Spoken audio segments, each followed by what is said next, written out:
बिस्म अल्लाह अर्रहमान अर्रहीम। अस्सलाम अलैकुम वारहमतु अल्लाह व बारकातुहू। क्या आपने कभी सोचा है कि कुछ लोग कम कमाते हैं लेकिन उनके घर में सुकून, मोहब्बत और बरकत होती है, जबकि कुछ लोग बहुत ज्यादा कमाते हैं मगर फिर भी परेशान रहते हैं? आखिर इसकी वजह क्या है? क्या बरकत सिर्फ ज्यादा पैसे का नाम है? बरकत का ताल्लुक अल्लाह ताला की रजा से है। आज हम कुरान और सही अहादीस की रोशनी में जानेंगे कि तकू कैसे इंसान के रिस्क में बरकत लाता है। अल्लाह ताला सूरा अल तलाक में इरशाद फरमाते हैं, और जो अल्लाह से डरता है अल्लाह इसके लिए निकलने का रास्ता बना देता है और इसे वहां से रिस्क अता फरमाता है जहां से इसे गुमान भी नहीं होता। सूरह तलाक़ 65 इत्नानी शर्ततुन थलाथ। ये सिर्फ एक वदा नहीं बल्कि रब अल-आलमीन की तरफ से यकीन दहानी है। लेकिन सवाल यह है कि तकू क्या है? तकू का मतलब सिर्फ नमाज पढ़ना और रोजा रखना नहीं, बल्कि हर हाल में अल्लाह ताला की नाफरमानी से बचना, हलाल को इख्तियार करना, हराम से दूर रहना, सच बोलना, अमानतदारी करना और हर फैसले में अल्लाह की रजा को मुकद्दम रखना है। जब बंदा तकू इख्तियार करता है तो अल्लाह ताला इसकी जिंदगी में ऐसी बरकत नाजिल फरमाता है जो सिर्फ माल में नहीं बल्कि दिल के सुकून, सेहत, औलाद, वक्त और रिश्तों में भी जाहिर होती है। नबी करीम ने फरमाया, अगर तुम अल्लाह पर ऐसा भरोसा करो जैसा भरोसा करने का हक है तो वो तुम्हें इसी तरह रिस्क देगा जैसे परिंदों को देता है। वो सुबह खाली पेट निकलते हैं और शाम को भरे पेट वापस आते हैं। जामे तिर्मिजी हदीस 2344 हसन। जरा परिंदों को देखिए, वो अपने घोंसलों में बैठकर रिस्क का इंतजार नहीं करते बल्कि निकलते हैं, कोशिश करते हैं और अल्लाह पर भरोसा रखते हैं।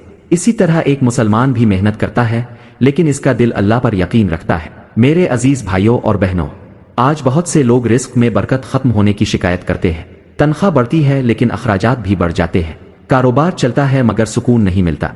इसकी एक बड़ी वजह हराम कमाई, झूठ, धोखा, सूद, रिश्वत और गुनाहों में मुब्तला होना भी हो सकती है। याद रखें, हराम माल वक्ती फायदा दे सकता है लेकिन इसमें बरकत नहीं होती। नबी अकरम ने फरमाया, अल्लाह पाक है और सिर्फ पाक चीज ही कबूल फरमाता है। सही मुस्लिम हदीस 1015। इसलिए अगर हम चाहते हैं कि हमारे रिस्क में बरकत आए तो हमें अपनी कमाई को हलाल बनाना होगा। तकू का एक अहम हिस्सा यह भी है कि इंसान हमेशा सच बोले, कारोबार में दियानतदारी इख्तियार करे, वदा पूरा करे, लोगों के हुकूक अदा करे, वालिदैन की खिदमत करे, रिश्तेदारों से अच्छा सलूक करे, जरूरतमंदों की मदद करे और हर हाल में अल्लाह ताला से दुआ करता रहे। रसूल अल्लाह ने फरमाया, सदका माल को कम नहीं करता। सही मुस्लिम हदीस 2588। बज़ाहिर लगता है कि सदका देने से माल कम होगा, लेकिन हकीकत यह है कि अल्लाह ताला इसमें ऐसी बरकत अता फरमाते हैं जिसका इंसान तसव्वुर भी नहीं कर सकता। तकू का मतलब यह भी है कि इंसान गुनाह के मौका पर भी अल्लाह से डर जाए, जब कोई देखने वाला ना हो तब भी अल्लाह को याद रखे। यही वो कैफियत है जो बंदे को अल्लाह का महबूब बना देती है। और जब अल्लाह किसी बंदे से राजी हो जाए तो इसके रिस्क, सेहत, घर, औलादा और वक्त में बरकत नाजिल फरमा देता है। आइए आज हम सब मिलकर चंद अहद करें। हम हमेशा हलाल रोजी कमाने की कोशिश करेंगे। हम झूठ, धोखे और खियानत से बचेंगे। हम 5 वक्त नमाज अदा करेंगे। हम इस्तिग़फ़ार को अपनी जिंदगी का हिस्सा बनाएंगे।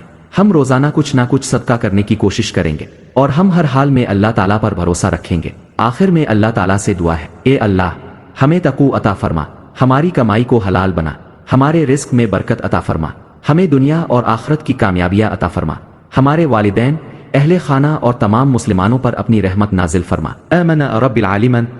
अगर आपको ये बयान पसंद आया तो इसे दूसरों तक जरूर पहुंचाएं ताकि ज्यादा से ज्यादा लोग कुरान और संत की रोशनी में तकू और रिस्क की बरकत का पैगाम हासिल कर सके। अस्सलाम अलैकुम व रहमतुल्लाह व बारकातुहू।